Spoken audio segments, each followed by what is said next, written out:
Hello friends, నమస్తే. Welcome back to my channel.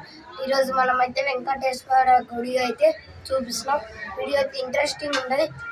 Full last దాకా చూడండి. లైక్ చేయడం మర్చిపోకండి. వీడియోస్ చూస్తున్నారు కానీ ఎవరు లైక్ చేయడం లేదు.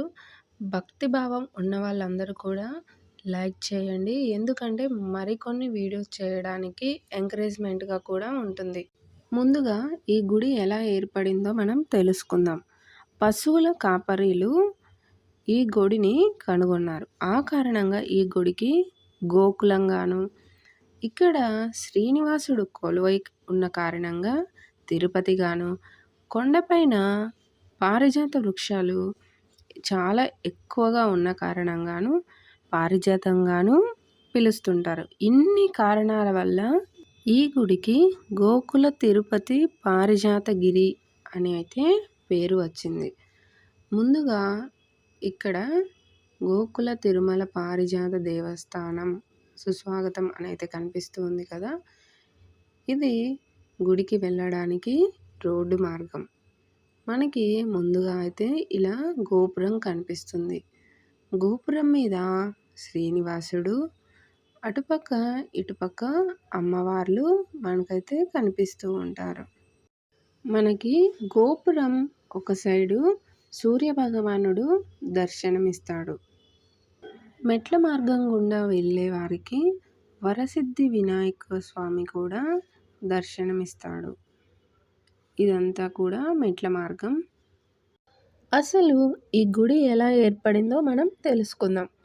కొన్ని సంవత్సరాల కిందట ఒక మహాభక్తుడైన ఒక సాధువుకి కలలో వెంకటేశ్వర స్వామి కనిపించి, నేను జంగారెడ్డిగూడెం కొండలలోని ఒక కొండలో నా పాదాలు ఉన్నాయి అని కలలో చెప్తాడు. అలా ఆ భక్తుడు ఆ కొండలలోకి వెళ్ళి వెతకగా పాదాలు కనిపిస్తాయి. ఆ భక్తుడు స్వామివారి పాదాలపైన స్వామిని ఊహించుకొని పూజించుకునేవాడు. అలా కొంతకాలం పూజ చేసుకుంటూ ఉండేవాడు భక్తుడు. అలా పూజ చేస్తున్న సమయంలో ఆ ఊరు సస్యశ్యామలంగా మారుతుంది. ఇది గమనించిన గ్రామస్తులు అందరూ కలిసి అక్కడ ఒక గుడిని నిర్మిస్తారు. ఆ తర్వాత మిడిచర్ల తిరుపతి రాజు అనే ఒక రాజు, మహాభక్తుడు రాజు 2002వ సంవత్సరంలో ఆలయాన్ని చాలా అద్భుతంగా నిర్మిస్తాడు. దేవుడికి ఎదురుగా ఒక పెద్ద గజస్తంభం కనిపిస్తుంది. గజస్తంభానికి ఒకవైపు సుదర్శన చక్రం, శంకు చక్రాలు, మరోవైపు శ్రీరామచంద్రుడు, మరొక వైపు వేణుగోపాలస్వామి, నాలుగో వైపు శ్రీనివాసుడు దర్శనమిస్తాడు. అక్కడే బలిపీఠం దర్శనమిస్తుంది. బలిపీఠం చూడండి ఎంతో అద్భుతంగా తీర్చిదిద్దారు. సర్వదేవత ఆదర్శ గణాలకు ఆహారంగా ఈ బలిపీఠంపై స్వామివారి నైవేద్యాలను ఆ గణాలకి సమర్పిస్తారు. ఆలయ ప్రాకారంపై లక్ష్మీదేవి, శ్రీనివాసుడు శంకుచక్రాలు కనిపిస్తాయి. గోపురంపై సుదర్శన చక్రం కూడా కనిపిస్తుంది. గుడి చుట్టూ కూడా ఇలా ఉంటుంది. ఇక్కడే ఒక అద్భుతమైన దృశ్యం మనకైతే కనిపిస్తుంది చూడండి.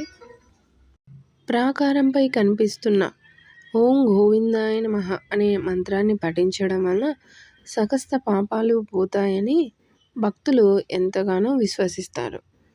అక్కడే ఒక స్తంభంపై గరుడల్వార్, ఒక మండప పైభాగంలో అష్టలక్ష్ములు దర్శనమిస్తారు.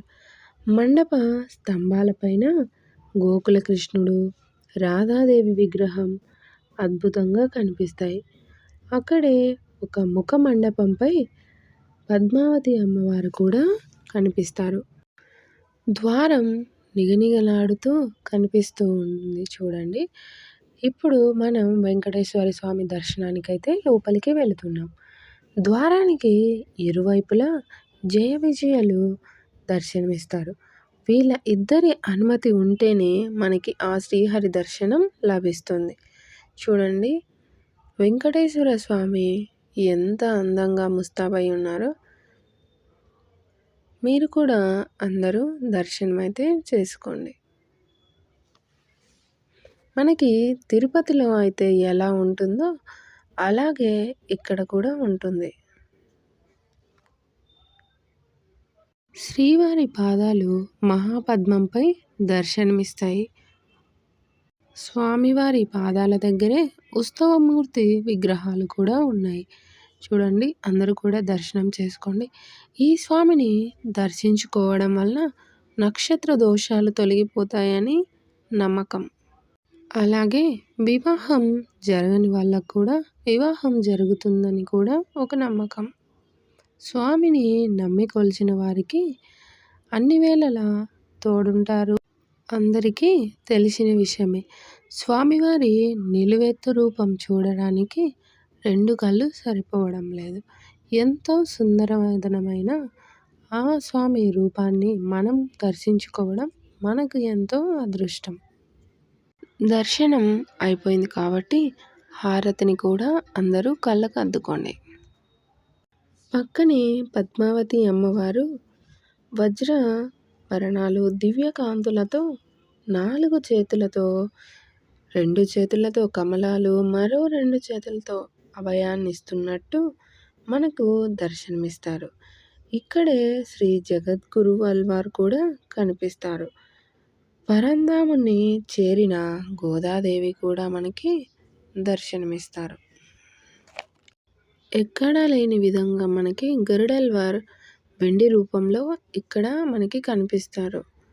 చూడండి, వెండిలో ఎంతో అద్భుతంగా కనిపిస్తున్నారు గరుడల్వార్.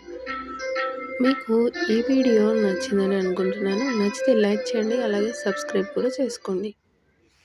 వీడియో చివరి దాకా చూసిన వాళ్ళకి చాలా ధన్యవాదాలు.